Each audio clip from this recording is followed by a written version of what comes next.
السلام عليكم ورحمة الله وبركاته. كسر دواد رفيقي أكاديمي عشرة ذي لما توحنا كبرنينا حويانا wanyama. Xayawaanada waxay u kala baxaan wanyama waa nyumbani na wanyama waa porini. Wanyama waa nyumbani waa xayawaanada lagu dhaqdo guriga, waa porini na kuwa duurjoogta ah. Xayawaanka ugu horeeya waa ngamia, geel, mbuzi, ari,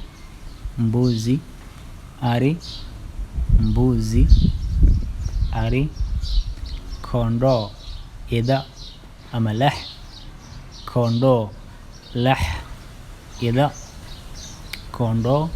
ida ama lex, ng'ombe, lo ama sac,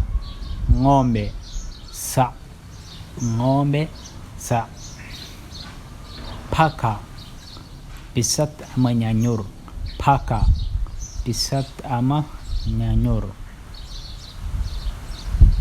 sungura,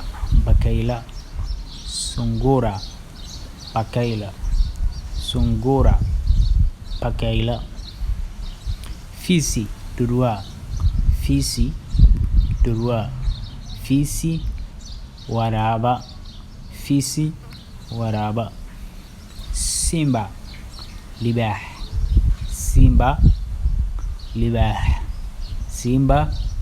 libaax,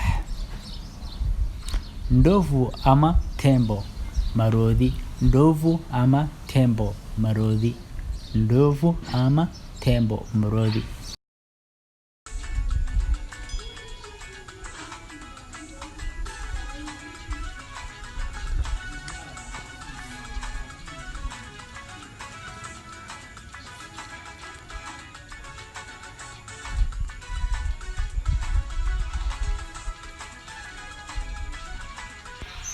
waad ku mahadsantahay daawashada muuqaalka. Is arag dambe iyo sidaas iyo nabadgelyo.